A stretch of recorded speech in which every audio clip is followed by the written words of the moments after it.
Good morning. The time is here. This is a workshop weekend for me, and I didn't get to bed till after midnight. I would have liked to have gone to hear my son play, but I was just too tired. He played in two gigs with two different bands last evening. If the first one happened, they kept moving the time later and later from when he was initially told. 6:30 they were going to open for a band from California called Pepper. And then he was playing with that was with Elephant Gun, and he was playing with the Buskers later on in the evening in a benefit program where he had to go on at 9 o'clock. So I don't know. They kept trying to get them to go on later, and I don't know how it finally panned out, but I didn't get to hear either concert because I had forgotten when I said that I would do it, that it was a workshop weekend, and that's the priority for me. And when I went to bed, I was wondering, boy, I'm as tired as I am. I wonder if I'm going to be able to get up in time. But I still woke up at 3:30 this morning. So I've been awake for over an hour and spent a good time in the meditation room as usual. My routine was not broken, even though I didn't set any clocks or anything like that. There's an internal clock for me that gets me up when I need to get up to do what I've committed myself to doing. And I started again by 4:44. Anyway, the title for today is Expectations of Real Justice on Earth. I admit that expectations have often been a setup for serious disappointment, especially when dates are applied.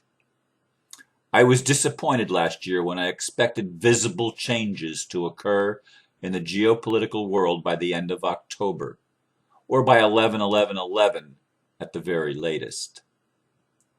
What I expected did not occur. I'm sure I'm not the only one who felt let down. This year the date of expectation is 12/21/2012. Although there have been other dates planted in the collective consciousness throughout the year. People long for real justice on earth, visible manifestation of the age-old promise of peace on earth. In this I feel confident. Expectation of fulfillment of this promise is not blind faith. It is the assurance within our hearts that love will prevail, justice will be rendered, and peace will be realized. I noticed a little mistake that I need to fix here. There it is. Save it. Okay. When I first woke up and before I went into the meditation room, I didn't really have an idea of what I was going to talk about this morning. Sometimes I actually know the day before. Not very often, but it does happen. And sometimes I don't know till I come to the computer. But as I had been in the meditation room about 5 to 10 minutes approximately, the thought came to me about expectations. Because what I preceded the thought was the feeling of disappointments. The memory of so many disappointments came to me when I would set myself up by expecting something that I wanted to occur by a certain time. And I wrote in a poem one time, expectations have a deadly bite. And they sure do. They sure can. And yet, for me, it's the expectation of justice, the expectation of living to see peace on earth, the expectation of love prevailing on the planet when it seems almost impossible. It's that expectation that keeps me going day after day after day, and keeps me doing the things that need to be done and holding the faith. And as I said, it's not blind faith. because I have witnessed it written on my heart again and again. And the way that I've witnessed that is by resonating when someone talks about or writes about or reveals what's in them. It resonates with me. Yes, that's in all of us. That's in all of us. Only those that are most afraid and have the most to gain by the current world system might fear the changes that are coming. But they're coming. It's more than just expectation. We are seeing actual signs of it. The major banks, government officials, and their comrade capitalists, targets of Spire Law Group, LLP's racketeering and money laundering lawsuit seeking return of $43 trillion to the United States Treasury. That's the headline that I'm looking at here, and I've seen it before today. And there was a comment, and I'm not even sure if it's Paul Haynes, the writer of the sender of the email to me, that wrote this or not, but I'm going to take a minute and read it. The criminals posing in a de facto government, along with their handlers and their deep pockets, may be able to keep this information from being reported on by the captured, bought and paid for lamestream media, but they will not be able to keep this from coming out. These criminals are only hoping to delay the exposure of their crimes against the people, the heaviest of which would be treason, for as long as they can. These criminals within the government and banking industry know full well that no matter what deals they make with their bought and paid for politicians, when we the people en masse discover what they have done, those deals won't be worth the paper they are written on. The criminals posing in government, as well as those who have stolen the wealth of this country working through a fiat currency-based financial system which was structured specifically for that end, will be held accountable in a real court of people per Article 3, Section 2 of the Constitution of the United States of America. Well, those who make it to court anyway. Justice. Exactly what is justice?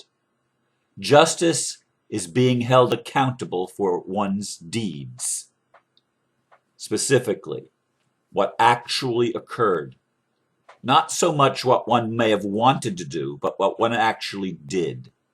We all sometimes would like to do things that may not be right. I mean, I've heard people say, I was so angry I could have killed him or her in that moment. And they didn't act on that.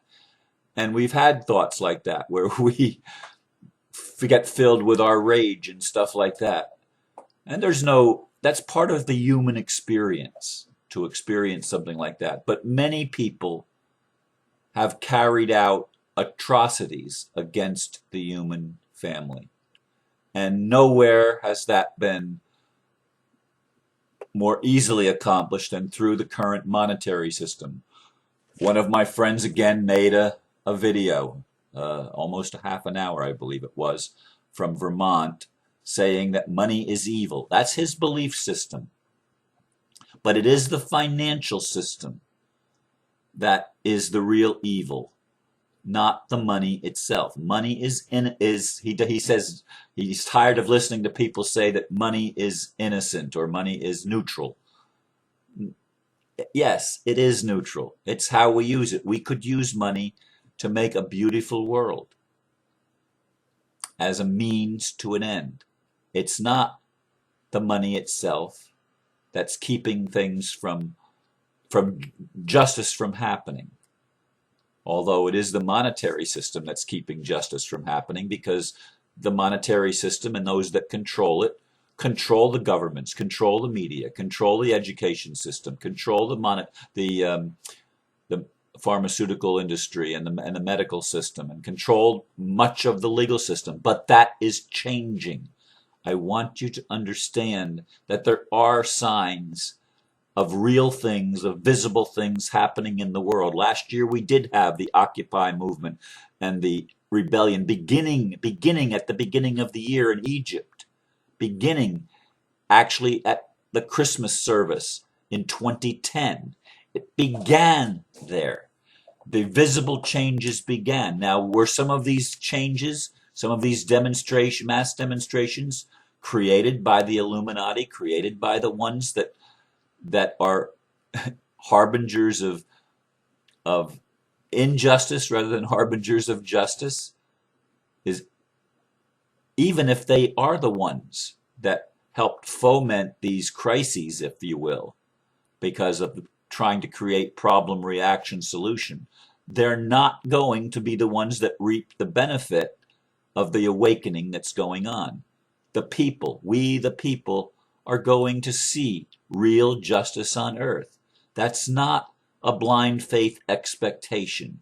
It's not pie in the sky and the sweet by and by. It may have been in previous generations, but it's not going to be so in our generation. We're going to experience this because more and more people are wanting this than ever before. And as I said the word wanting, I instantly heard all of the training of the New Thought movement and of the New Age movement uh, and New Age spirituality of what you want, you get more wanting. But there has to come a point in time when what we want, we manifest. When what is our real, the longing of our deepest heart, our soul itself, that longing has to be fulfilled. It's just the way it is because there is divine justice. There is a divine purpose. There is a reality to real faith in a real creator who made all things to work together for good. All things, even the injustices that have happened, have had their purpose and their meaning in helping to awaken people that were in a deep sleep. Sometimes we need to get hit over the side of the head with a 2x4 to awaken, or we need to experience some type of trauma in order to awaken because we just weren't getting it otherwise. And so all of the things that are happening, all of the injustices, all of the homes being stolen unlawfully by the banks who set up a criminal law system or a criminal legal system that allowed them to get away with such crap. And we see police brutality, we see war, we see these things still happening, but they are winding down. Will it all occur by 12/21/2012? Will it all occur by the winter solstice of this year? Or in the southern hemisphere, the summer solstice of this year? Will it all occur then? Or will we have to wait longer? I don't know the answer. But I do believe with all of my heart and feel it is an absolute truth that our future, the expectation of what is possible, is literally what is pulling us forward and keeping us from repeating the patterns that have been repeated for centuries and even millennia. It is that real faith. Faith is the substance of things hoped for, the evidence of things not seen. And we're watching the manifestation take place as legal actions are finally being brought against those who have been most responsible for the injustices on our planet, for the crimes against humanity. The Vatican, the City of London, the District of Columbia, and all of the agencies that have carried out the will of the Bilderbergers and the Illuminati and the people that meet at the Grove in Northern California once a year, the Bohemian Grove, and the Trilateral Commission, and the Council on Foreign Relations, and all of these other groups that have operated maliciously, with malintent, with horrible intent. They're all coming out. They're all coming to the surface. When people like Ted Turner, who I think at one time, if he doesn't still own CNN, was the kingpin in CNN, said that he's glad that our soldiers are killing each other.